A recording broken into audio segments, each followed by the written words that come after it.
Hello बच्चों, आज के इस वीडियो में हम लोग पढ़ने वाले हैं क्लास 10th के मैथ का प्रश्नावली 1.3। 1.3 प्रश्नावली को पढ़ने से पहले जो है, आइए इससे संबंधित एक थ्योरम है जिसको मैंने चैप्टर 1 के परिचय नामक वीडियो में डिटेल्स में पढ़ाया है। उसको एक बार हम लोग रिकॉल करते हैं कि कौन सा प्रमेय है जिसपे जो है ये प्रश्नावली निर्भर करती है, डिपेंड करती है। ठीक है, देखिएगा मैं लिख रहा हूं, यदि ए एक धनात्मक पूर्णांक है तथा पी एक अभाज्य संख्या है जो ए स्क्वायर को विभाजित करती है, तो P ए को भी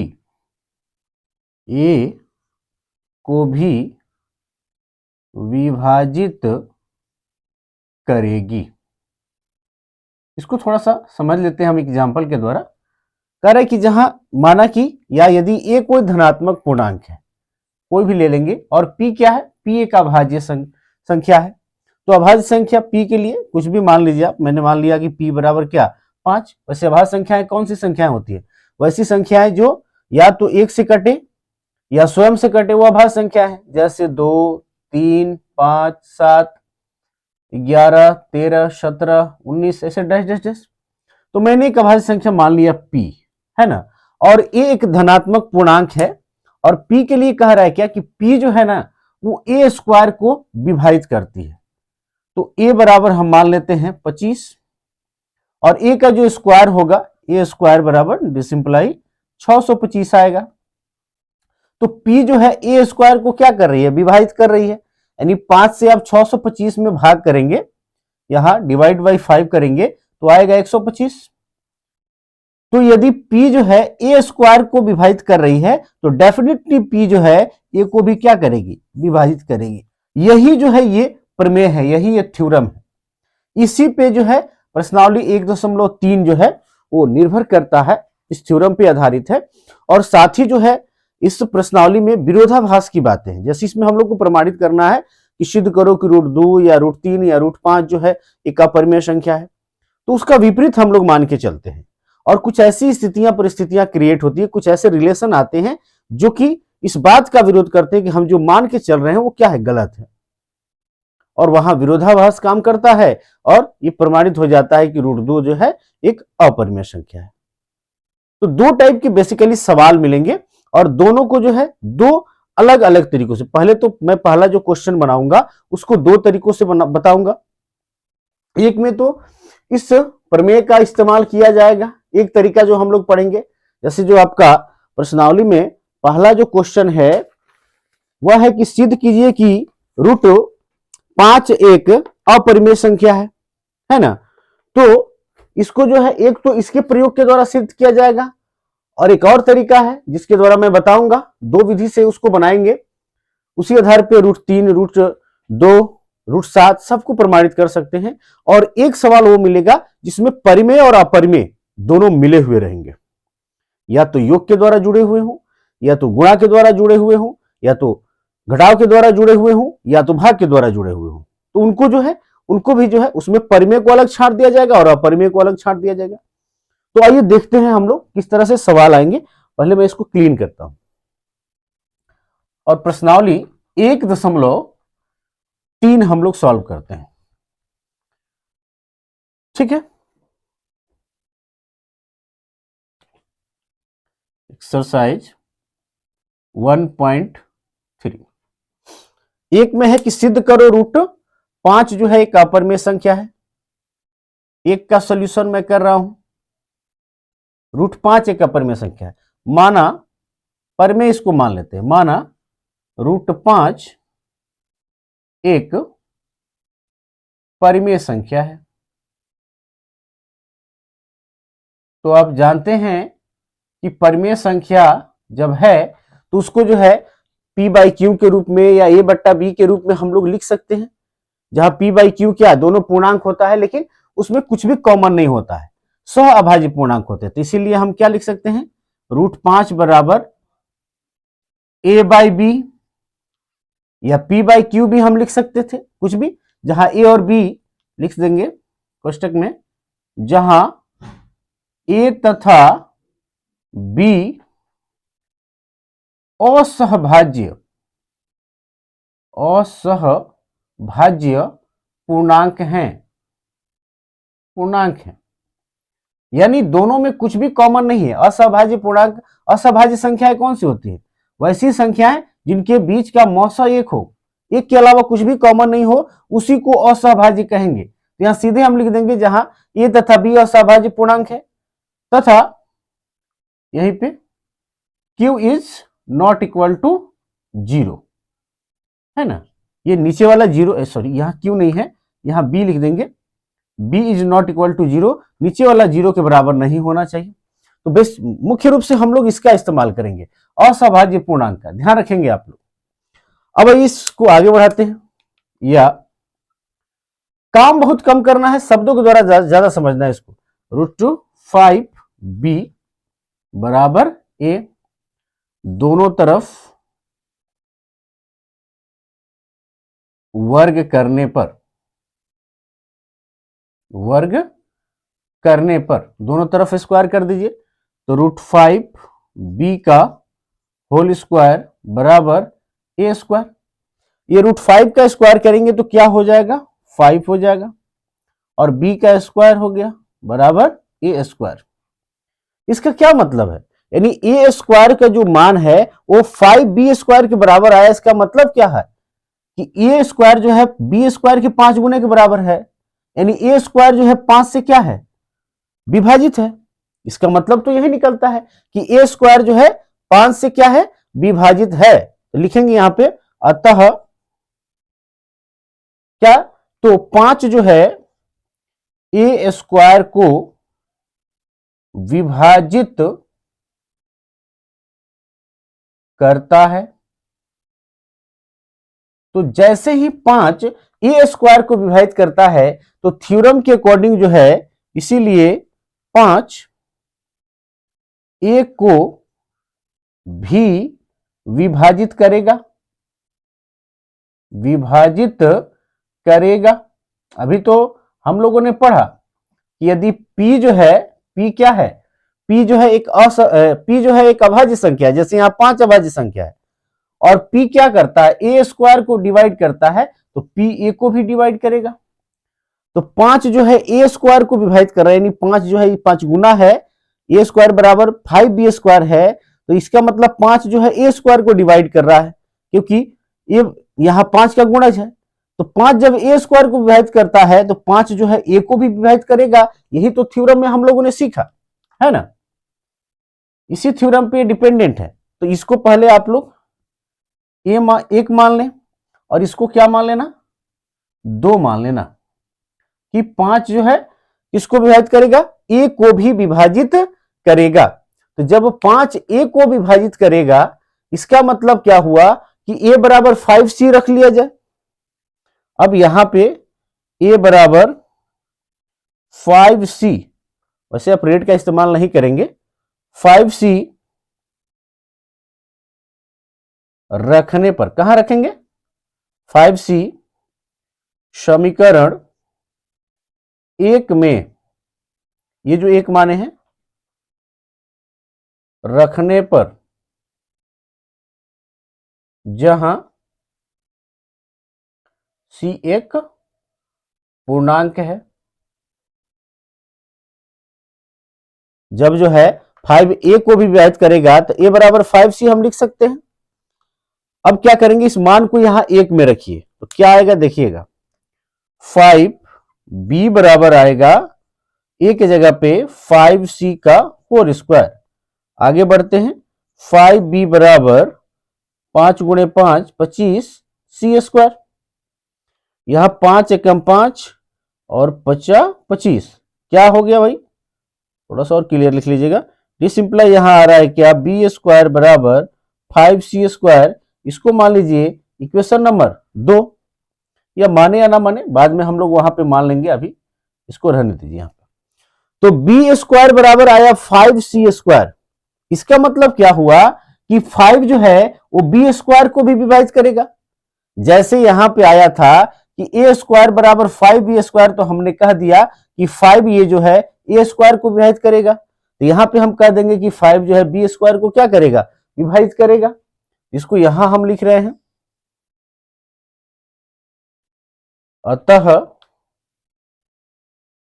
5 b² को विभाजित करता है या करेगा, करता है, इसीलिए 5 b को भी विभाजित करेगा। थ्योरम है एकदम, उसी थ्योरम पे चल रहे हैं हम लोग। थोड़ा सा आपको ज्यादा लेंदी है, इससे आसान होगा इसके बाद वाला तरीका, लेकिन इसको भी आप समझने का प्रयास करेंगे। इसलिए 5 जो है बी को भी क्या करेगा, विभाजित करेगा। तो यहां पे आप इसको क्या मान लीजिए 3, और इसको क्या माने हैं आप यहां पे 2 नंबर की 5 ए को भी विभाजित करेगा। अब देखिए 2 में मिला क्या कि 5 ए को विभाजित करेगा, और 3 में क्या मिल रहा है कि 5 बी को विभाजित करेगा। इसका मतलब क्या हुआ, समीकरण 2 तथा 3 से, समीकरण 2 तथा 3 से हमें क्या मिल रहा है, 3 से स्पष्ट है कि 5 ए तथा बी दोनों में उभयनिष्ठ है।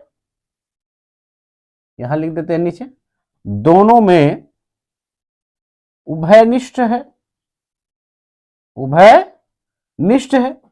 भाई 5 जो है ए स्क्वायर को भी विभाजित करेगा और 5 बी स्क्वायर को भी विभाजित करेगा। इसका मतलब ए और बी दोनों में 5 क्या है, उभयनिष्ठ है। यहां ये बातें स्पष्ट हो गई। यहां ये बातें जो है सामने निकल कर आ रही है, किससे, समीकरण 2 से और समीकरण 3 से। यहां देखने से ये बातें सामने निकल के आ रही है। लेकिन हमने अभी क्या इसको लेट किया था कि ए तथा बी तो असहभाज्य है, यानी ए और बी में कुछ भी कॉमन नहीं है। तो लिख देंगे यहां पे, परंतु इससे, यानी अभी जो ये बात मैंने लिखा है, इससे इस बात का विरोधाभास, इससे इस बात का विरोधाभास होता है कि ए तथा बी में एक के अतिरिक्त, एक के अतिरिक्त, आई होप कि आप देख पा रहे होंगे, नहीं दिख रहा है, इसको मिटा देते हैं, एक के अतिरिक्त है ना, कुछ भी उभयनिष्ठ नहीं है। क्या, यानी यहां पे ये जो अभी बात आया, ये इससे क्या निष्कर्ष निकल रहा है कि इस बात का विरोधाभास होता है कि हमने लिखा कि भाई ये तथा बी असहभाज्य पूर्णांक है, यानी कि एक के अतिरिक्त कुछ भी उभयनिष्ठ नहीं है, तो इसका तो विरोधाभास हो रहा है। अर्थात हम जो मान के चले थे, हमारी जो मान्यता थी, वो मान्यता क्या है, गलत है। हम गलत मान के चले, तभी तो कुछ ऐसा रिलेशन आ गया जो कि संभव ही नहीं है, विरोध होने लगा। अर्थात हमारी मान्यता है ना, हमारी मान्यता, नीचे लिख देते हैं, गलत है। तो जब हमारी मान्यता गलत है तो अतः, इसको थोड़ा एक लाइन में आप लिख लेंगे, अतः √5 एक अपरिमेय संख्या है। और यहां पे क्या कर दिया हम लोग ने, प्रूव्ड कर दिया। अब तो ये अकेले जो है एक अपरिमेय संख्या है, तो इस हिसाब से हमने काम किया। आप जो है √5 की जगह पे यहां √2 हो जाए तो क्या करेंगे, सेम प्रोसेस करेंगे। देखिए कैसे बदलाव होगा, मैं लिख देता हूं, मैं इस मार्कर का इस्तेमाल कर लेता हूं, ब्लू वाले का। माना जो है यदि √2, ये 1 नंबर सवाल नहीं है, अपने से बना रहे हैं क्वेश्चन। सिद्ध करो कि √2 क्या है, एक अपरिमेय संख्या है। √2 एक अपरिमेय संख्या है, अपरिमेय संख्या है। तो माना √2 एक परिमेय संख्या है, ये मान लिए हम, है ना। तो √2 बराबर क्या होगा, यहां पे a/b, जहां a तथा b ये सेम रहेगा, यहां पे या √2b, ये b जो है इधर भाग कर इधर आके क्या करेगा, गुणा करेगा, बराबर ये दोनों तरफ वर्ग करने पर यहां पे √2 है, √2b इंटू √2b का होल स्क्वायर और a बराबर a², यहां पे हो जाएगा √2 का स्क्वायर करेंगे तो 2b² बराबर a²।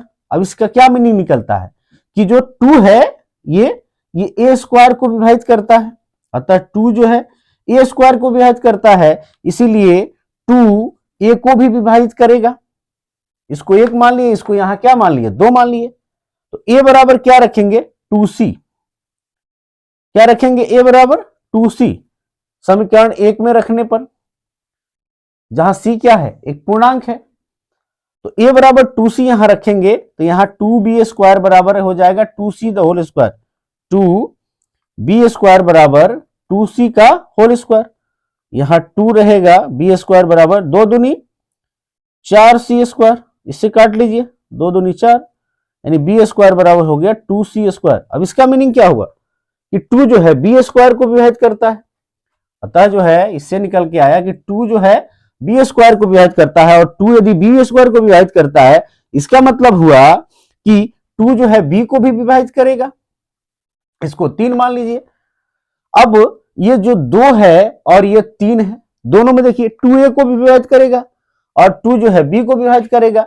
समीकरण 2 तथा 3 से क्या स्पष्ट है कि 2a तथा b दोनों में उभयनिष्ठ है या दोनों को विभाजित करता है, विभाजित करता है दोनों को। इसका मतलब हुआ कि वह दोनों में क्या है, उभयनिष्ठ है, तभी तो विभाजित कर रहा है।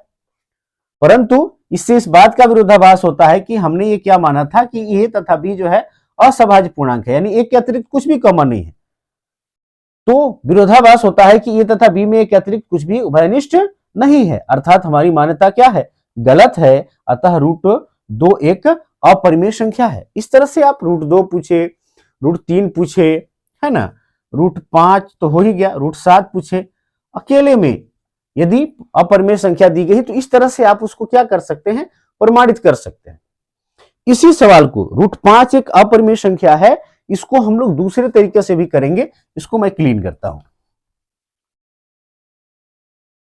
और शायद इससे आपको आसान लगेगा, कम लगेगा, थोड़ा सा तार्किक मैटर उसमें लिखना है, तार्किक बातों को जाननी है, इसको लेकर हम लोग जरूर डिस्कस करेंगे कि क्या है।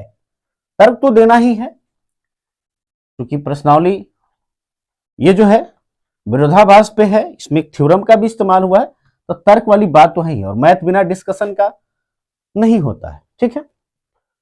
तो क्वेश्चन नंबर 1 का सॉल्यूशन यहां मैं लिख देता हूं, दूसरी विधि माना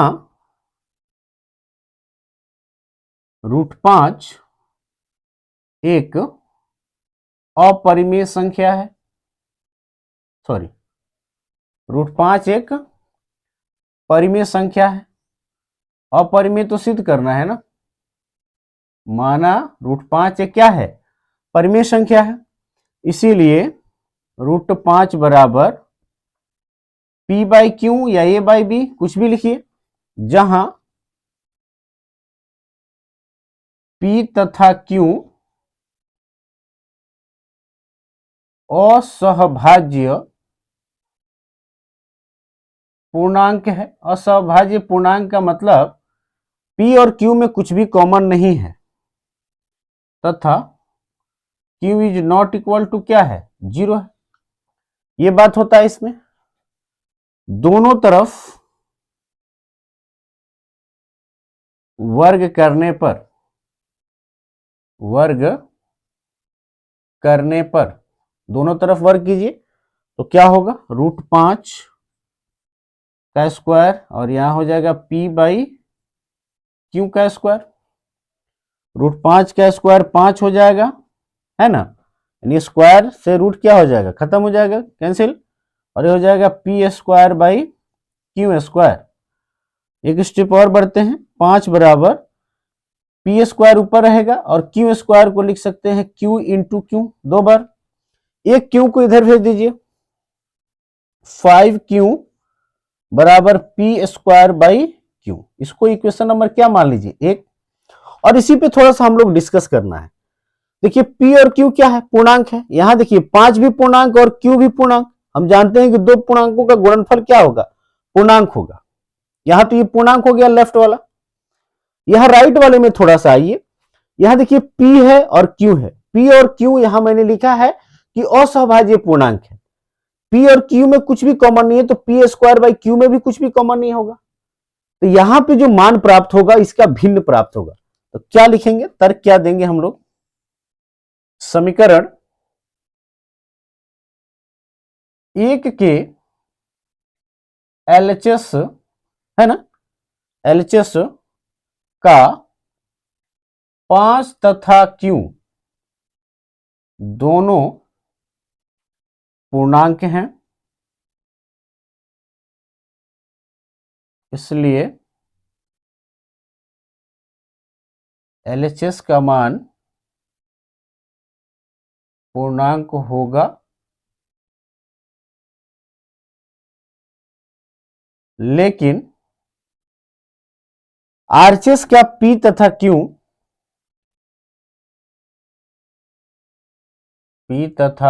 Q असहभाज्य पूर्णांक हैं। असहभाज्य पूर्णांक है का मतलब उसमें कुछ भी कॉमन नहीं है, इसलिए p²/q एक भिन्न होगा, फ्रैक्शन होगा। ये कुछ भी कॉमन नहीं है तो कट के तो पूर्णांक बन नहीं पाएगा। तो इसीलिए समीकरण 1 से क्या हमको रिलेशन मिला, इधर पूर्णांक और इधर भिन्न, पूर्णांक बराबर भिन्न आ गया, है कि नहीं। अब ये पूर्णांक और भिन्न दोनों अलग अलग चीजें हैं, है ना, पूर्णांक अलग है भिन्न अलग है। तो यहां लिख देंगे जो एक पूर्णांक एक भिन्न के बराबर आए, ये बात तो जो है संभव नहीं है। जो संभव नहीं है, यानी हम मान के क्या चल रहे थे कि 5 एक परिमेय संख्या है और चलते हुए क्रम में ऐसा एक रिलेशन प्राप्त हुआ जो कि संभव नहीं है ना। अर्थात या इसलिए हमारी मान्यता का विरोधाभास हो रहा है या हमारी मान्यता गलत है। गलत हम मान के चल रहे हैं तभी तो ऐसा रिलेशन आया है जो संभव नहीं है, इसलिए हमारी मान्यता गलत है। अतः √5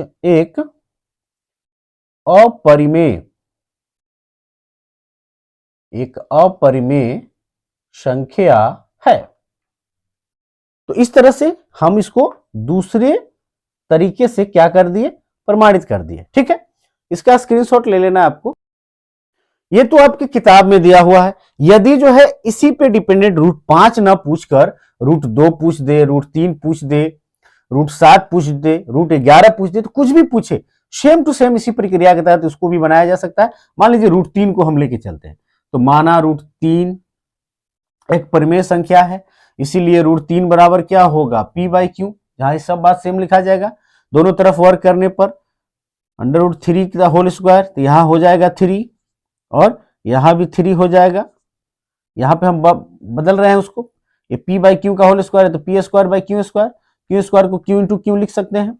यह जो है q इधर आ जाएगा, 3 के साथ मल्टीप्लाई हो जाएगा तो 3q बराबर p²/q। ये कहां कहां क्या बदलाव होगा मैं इसको बता रहा हूं। यदि √3 को सिद्ध करना पूछ दे तो √3 एक अपरिमेय संख्या है, तो यहां एक में ये प्राप्त हुआ। अब क्या लिखेंगे, समीकरण एक के एलएचएस का 3 तथा Q दोनों पूर्णांक है, इसीलिए एलएचएस का मान क्या होगा, पूर्णांक होगा। लेकिन आरएचएस का P तथा Q असभाज्य पूर्णांक है, इसीलिए पी स्क्वायर बाई क्यू क्या होगा, एक भिन्न होगा। समीकरण एक से पूर्णांक बराबर भिन्न जो संभव नहीं है, अतः हमारी मान्यता क्या है, इसलिए हमारी मान्यता गलत है, अतः √3 एक अपरिमेय संख्या है। तो √3 √2 कुछ भी है, इसी तरह से आप उसको भी क्या कर सकते हैं, दिखा सकते हैं, प्रमाणित कर सकते हैं, सिद्ध कर सकते हैं। क्लियर है? तो ये जो है जरूर आपको पहले वाले तरीके से थोड़ा सा आसान लगा होगा, कम वर्क इसमें करना है आपको, तर्क वही है, आपको मार्क्स सेम मिलने वाले हैं, मार्क्स आपको कम नहीं होने वाला है। ठीक है, तो आई होप कि इसका स्क्रीनशॉट आप ले लिए होंगे। अब आइए जो है एक दूसरा जो टाइप है, मैंने बताया था 2 टाइप का आएगा। एक तो आएगा कि अपरिमेय संख्या अकेले है और उसको प्रमाणित करना है कि सिद्ध करो कि ये अपरिमेय है, तो परिमेय हम मान लेते हैं। अब क्या आएगा कि परिमेय और अपरिमेय का मिश्रण रहेगा, यानी या तो प्लस के साथ या गुणा के साथ या माइनस के साथ या भाग के साथ, जो भी हो उसके साथ क्या रहेगा, मिला हुआ रहेगा। तो उसमें क्या करना है, उसमें परिमेय और अपरिमेय दोनों को छांट देना है अलग अलग। आइए पहले जो है क्वेश्चन नंबर 2 हम लोग करते हैं। क्वेश्चन नंबर 2 आपके प्रश्नावली का आपके बोर्ड पे दिखाई दे रहा होगा। कह रहा है सिद्ध कीजिए कि 3 + 2√5 एक अपरिमेय संख्या है। अब देखिए यहां पे प्लस और गुणा दोनों है, तो परिमेय और अपरिमेय को छांट देना है। 3 + 2√5 मान लेंगे इसके विपरीत, माना 3 + 2√5 एक परिमेय संख्या है, एक परिमेय संख्या है ना। इसीलिए 3 + 2√5 को लिख सकते हैं बराबर P/Q। वही कहानी लिखनी है जहां P तथा Q असहभाज्य पूर्णांक है एवं Q is not equal to 0 है। ये बात हमने लिख दिया। अब क्या करेंगे, अपरिमेय वाले को एक तरफ और परिमेय वाले को एक तरफ, यहां 2√5 को रहने दीजिए बराबर P/Q। 3 प्लस के साथ इधर जाके क्या हो जाएगा, माइनस। अब 2 को भेजेंगे, 2 यहां गुणा कर रहा है, इधर जाके भाग करेगा।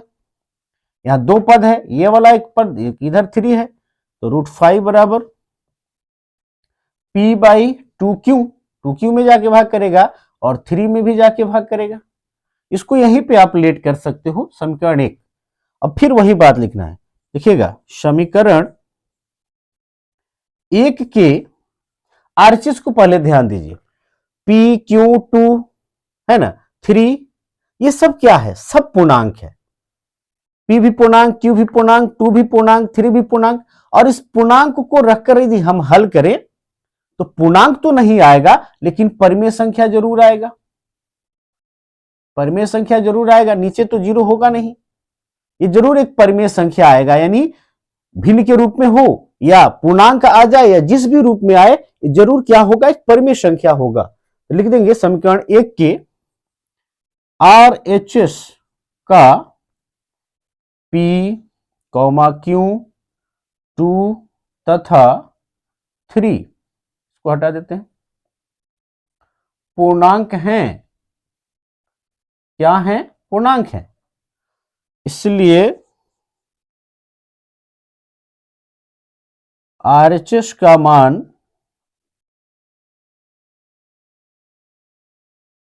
एक परिमेय संख्या होगा, एक परिमेय संख्या होगा। लेकिन एलएचएस का √5, अभी तो हमने प्रमाणित किया है, √5 एक अपरिमेय संख्या है, एक अपरिमेय संख्या है ना। यह तो अपरिमेय संख्या और ये क्या आ गया, परिमेय आ गया। तो समीकरण, इसीलिए समीकरण 1 से क्या आपको प्राप्त हुआ? तो एक अपरिमेय जो है परिमेय के बराबर है, यहां पे अपरिमेय बराबर परिमेय। ये तो अजीब बात हो गई भाई, परिमेय अलग चीज है और अपरिमेय अलग चीज है। ऐसा रिलेशन आ गया जो सत्य नहीं है, जो सत्य नहीं है। यहां लिख देंगे नीचे, जस्ट इसके नीचे कि जो सत्य नहीं है। एक अपरिमेय और परिमेय दोनों आपस में बराबर कैसे हो सकते हैं? इसका मतलब यह हुआ कि हम जो मान के चल रहे थे वो क्या था? गलत था। इसलिए हमारी मान्यता, इसलिए क्या लिखेंगे? हमारी मान्यता गलत है। तो हमारी जब मान्यता गलत है, अतः क्या है क्वेश्चन में? तो 3 + 2√5, 3 + 2√5 हम क्या माने थे? इसको परिमेय माने थे। तो 3 + 2√5 एक अपरिमेय, एक अपरिमेय संख्या है ना? और इसको हम लिख देंगे क्या? प्रूव्ड। आई होप कि आप समझ पा रहे होंगे। ये दूसरे टाइप का है। अब यहां डिजिट में बदलाव हो सकता है, परिमेय और अपरिमेय में। जैसे मैंने कहा कि यहां प्लस और गुणा के साथ दिया है, हो सकता है सिर्फ गुणा हो, भाग हो, या सिर्फ प्लस हो, या सिर्फ माइनस हो। जैसे कुछ और सवाल आपकी किताब में है, उन सभी सवालों को करेंगे। यहां सब जो है परिमेय और अपरिमेय का मिश्रण दिखाई दे रहा है। 3 नंबर क्वेश्चन जो आपके स्क्रीन पे दिख रहा होगा, 1/√2 इसी में मैं एडिट करूंगा, है ना? 1/√2 है, मान लेंगे। इसको आप नोट करते रहेंगे। माना 1/√2 एक जो है परिमेय संख्या है, इसलिए 1/√2 बराबर क्या होगा? P/Q होगा। जहां ये बातें सेम रहेंगी। इसमें जो है नीचे वाले के लिए √2/√2 से बस गुणा भाग कर सकते हैं आप। थोड़ा सा एडिट करना है। 1/√2 इसको हटा दीजिए, गुणे √2/√2। यहां देखिए 1 से √2 में गुणा होगा तो क्या होगा? √2 होगा, और √2 से √2 में गुणा होगा तो क्या होगा? 2 होगा। हर का परिमेयकरण आपने सीखा होगा। ये सब हटा दीजिए। अब यहां पे थोड़ा सा मैं यहां एक नहीं मान के थोड़ा एक स्टेप और जो नीचे नहीं करके मैं बगल में कर दूंगा, कर देता हूं। यहां पे आप नीचे कर लेंगे क्या? एक स्टेप और क्या करेंगे आप? या यहां पे 2 को इधर भेज दीजिए। √2 बराबर 2P/Q। 2 यहां भाग कर रहा है, इधर जाके गुणा कर देगा। इसको मान लीजिए 1। अब समीकरण 1 के आरएचएस पे ध्यान दीजिए। P और Q पूर्णांक है, 2 भी पूर्णांक है, तो इसका मान तो परिमेय संख्या ही आएगा। समीकरण 1 के आरएचएस का PQ तथा 2 पूर्णांक है, इसीलिए आरएचएस का मान एक परिमेय संख्या आएगा होगा। लेकिन एलएचएस का जो √2 है यहां पे एक अपरिमेय संख्या है। यानी समीकरण 1 से अपरिमेय बराबर क्या आ गया? परिमेय। अपरिमेय बराबर परिमेय आ गया, जो सत्य नहीं है। इसलिए हमारी मान्यता क्या है? गलत है। अतः 1/√2 जिसको हम परिमेय मान के बना रहे थे, वह एक अपरिमेय संख्या है, और इस तरह क्या हो गया? प्रूव्ड हो गया।